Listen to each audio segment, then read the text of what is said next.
রবীন্দ্র সরোবর স্টেডিয়ামের এত ভগ্নাবশেষ পরিস্থিতি, মানে সেই আমি মহেঞ্জোদারো অ্যান্ড হরপ্পাতে যেন এসছি মনে হচ্ছে। কিছু ক্লাব সেখানে ইল্লিগাল অকুপেশন, ইল্লিগাল রাস্তা, ইল্লিগাল টানেল পর্যন্ত বানিয়ে রেখেছে। কিছু নেতামন্ত্রীরা তারা নিজেরা ক্লাব চালাতো, কিছুটা আবার বকলমে চালাতো। ওরা যাতে অলিম্পিক লেভেলের অ্যাথলেটিক ট্র্যাক করতে পারি, বায়োডাইভার্সিটিকে প্রিজার্ভ করেই আমরা উন্নয়ন করব।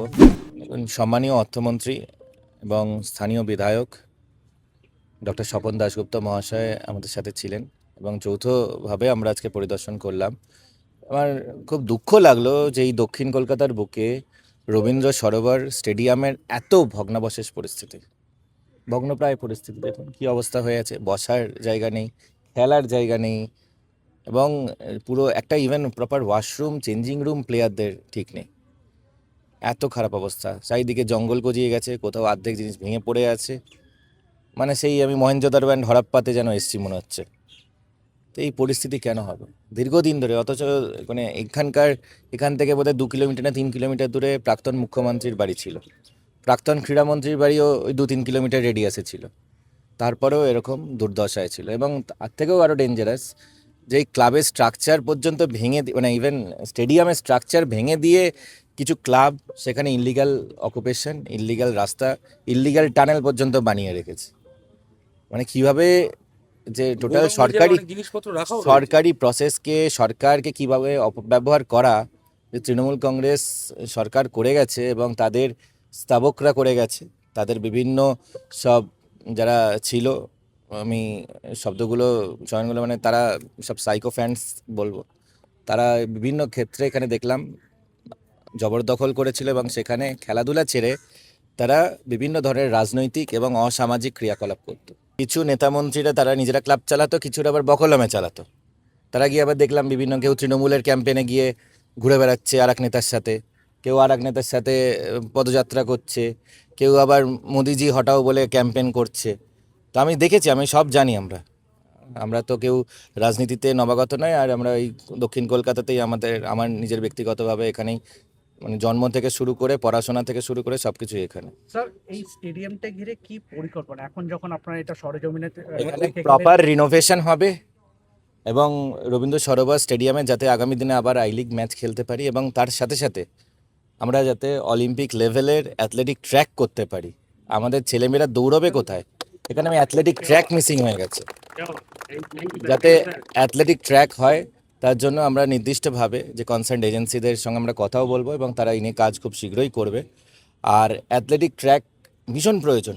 আমাদের ছেলেমেয়েরা দৌড়তে পারে, কিন্তু প্রপার যদি তাদের ইনফ্রাস্ট্রাকচার না থাকে, কোথায় বেন্ড আছে, কোথায় একটা মাঠে দৌড়ানো একরকম হয় আর রাস্তায় দৌড়ানো আর একরকম হয়। সুতরাং তাদেরকে সেই পরিস্থিতি, তাদের সেই ট্রেনিং, তাদেরকে সেই, এটা ইনফ্যাক্ট আমাদের কর্তব্য, সরকারের কর্তব্য আমাদের ছেলেমেয়েরা যাতে আগামী দিনে পশ্চিমবঙ্গ শুধু না ভারতবর্ষকে গর্বিত করতে পারে আন্তর্জাতিক ক্ষেত্রে। অ্যাথলেটিক্সে আমাদের বিশাল সম্ভাবনা। তো আমাদের সেই সকল বাচ্চারা যারা আগামী দিনে ভালোভাবে অ্যাথলেটিক্স প্র্যাকটিস করতে পারে, এবং অ্যাথলেটিক যাতে চ্যাম্পিয়নশিপও আমরা কিছু করতে পারি, তার জন্য ব্যবস্থা হবে। আর তার সাথে সাথে এখানে যে গ্যালারির যে ভগ্নাবশেষ অবস্থা হয়ে আছে, ভগ্নপ্রায় গ্যালারিগুলো আছে, সব ভাঙাচোরা কিছু দেখলাম। কিছু কিছু জায়গার ভেতরটা তো দেখবেন যে আরও কীরকম হয়ে আছে, যেখানে চেঞ্জিং রুম তার পাশে একটা ঘরের মধ্যে সব ভাঙচুর হয়ে পড়ে আছে। আমি বললাম তো যে এই হরপ্পা সিভিলাইজেশন লাগছে, ইন্ডাস ভ্যালি সিভিলাইজেশন, সিন্ধু সভ্যতায় যেন চলে এসেছে। আমার টাইম মেশিনে উঠে পড়েছিলাম মনে হলো, সেই পরিস্থিতি চলছে। ক্লাবগুলোকে দেওয়ার ক্ষেত্রে কি অ্যালোট? হ্যাঁ, পূর্বতন সরকার ঘনিষ্ঠ সুরুচি সংঘ কিংবা আপনার সাধারণ সমিতি, কালীঘাট স্পোর্টস লাভার, তাদের যে ইলিগাল আপনার অকুপেন্সির জায়গাটা রয়েছে, তার এগেনস্টে কি কোনো রকম ফার্দার তদন্ত করা হবে?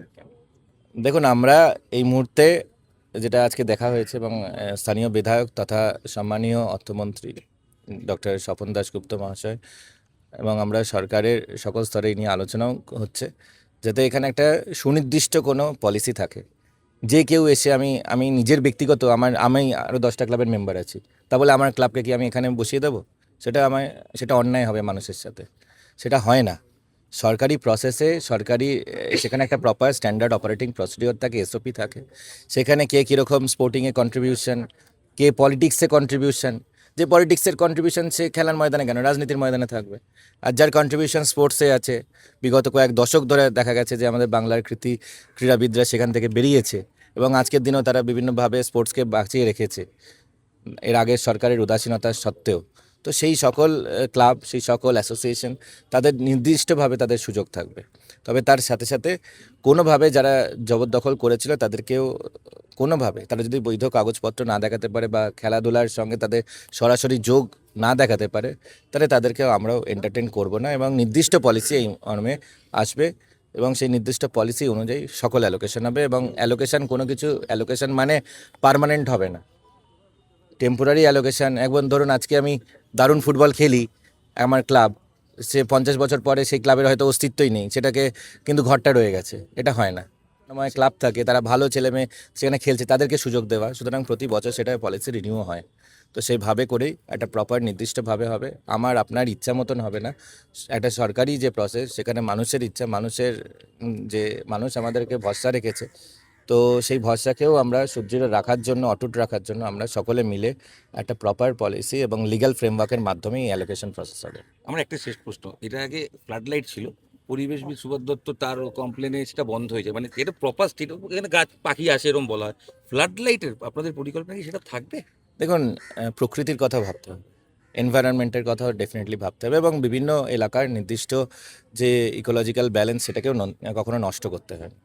আমরা অলরেডি দেখেছেন যে দুয়াসের কি পরিস্থিতি হয়েছে, সেখানে এখন কথায় কথায় যে এত ল্যান্ডস্লাইড হচ্ছে, এত নদী সেই ফ্ল্যাশ ফ্লাড দেখছেন, তার একটা বড় কারণ হলো বিভিন্নভাবে ইলিগাল সব ওখানেও সব রিসোর্ট বানিয়ে দিয়েছে এবং এটা বিভিন্ন জায়গায় আপনারা দেখেছেন।